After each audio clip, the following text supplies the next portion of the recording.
There are various things that I have on the door of my office. And when you're in the Gwen and Moss Center and you walk by the curriculum and program development specialist area, there are certain things that you're going to see that are important for us and that we offer as guidelines for when you're doing your informed imagining. In the curriculum cycle, one of them is the Learning Charter, and you would have seen other sessions or videos where we've talked more specifically about the Learning Charter, but that's something that I have on the door so that I'm constantly reminded of the Learning Charter. Another one are the IP3 focus areas. I like to have those in front of me so I remember what that's about. I also have the Research Skills Development Framework, and that one is like a rainbow, and you can find that on our resource page, a link to that particular item. But the one that I recommend most to people, and the one that I feel has the most impact overall, is the sheet of paper that reminds me of the 10 high-impact educational practices that George Koo suggested. And that can either be implemented at a program level. Some of them are very programmatically based. Others can come in at the course level. But I wanted to just run through those 10 today because if you hear them and you think about examples of where you might be able to integrate that or where you've seen that already in your program, I think that might be quite helpful. So a quick rundown on George Koo's 10 high-impact educational practices. The first one are first-year seminars, and those are opportunities for first-year students to get together, to feel a sense of community, and to be grounded in their university experience. The second one are common intellectual experiences. Now, sometimes that can happen in a course where students are, of course, studying the same thing, or they're focused in a particular area, but it can also happen at the program level or at a college level. So common intellectual experiences is number 2. Number 3, learning communities. We have a strong emphasis on our campus and really interesting results from learning communities participation over the past few years. You can contact the ULC office, the Learning Communities branch there, for more information about those. Koo's 4th suggestion, and that is to have writing intensive courses. And that means that students have an opportunity to both write and receive feedback on their writing and the development of projects as they go along. Feedback is critical on that. It's suggested in other resources that about 30 pages at least would constitute a writing intensive course. And I know some of you would have more than that and some of you would have less. But think about writing intensive activities in your course with feedback.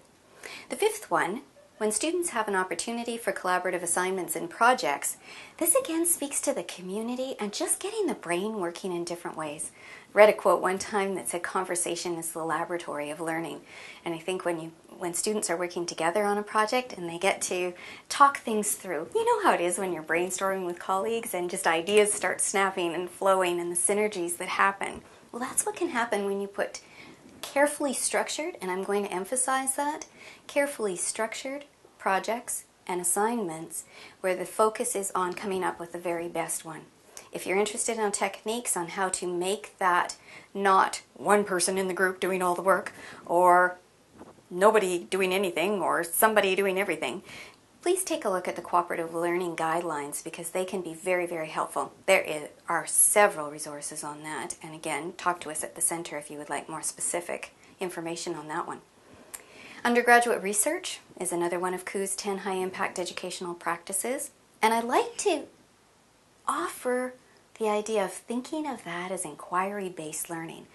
Curious questions, stimulating interest in something, asking a provocative question at the beginning of a class session could be very simply a beginning to undergraduate research. As I mentioned earlier, there is a research skills development framework that is extremely valuable in setting out distinct levels of the development of research skills. So that's worth taking a look at as well. Another one of Koo's recommendations, and you'll see this in our IP2, this was quite a high point, was on internationalization and global studies and diversity.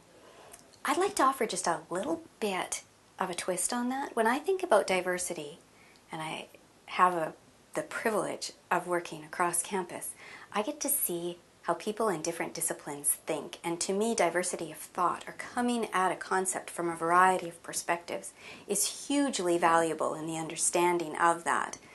So, global diversity and internationalization, diversity of experiences, diversity of viewpoints all come together as one of those high-impact practices. Service learning and community-based experiences form another one of Ku's impact practices. Internships, that's the 9th one he recommends, and the Capstone Project. A little bit on that because I think I was a little bit of a story. A number of years ago, I was working in a particular area, and the students were taking classes that pulled everything apart, and they looked at the smallest units of things. And I asked, where in the program do they put it all back together again? Where do they see this as a unit? And I was informed at that time that they didn't really, and I thought that was a shame, because at some point we have to be able to bring things together and to put it together in a wholeness that we can reflect on and learn from. So a Capstone Project usually happens in the final year of a program where students are asked to reflect on what they've learned, perhaps present something that is a culmination of their learning experiences in their program. That's a quick summary of the 10 high-impact practices. Again, please go online, take a look at what these are, and if you want more information, please stop by the center because we'd be happy to talk these through with you and perhaps brainstorm on how you can integrate some of these into your program or your courses.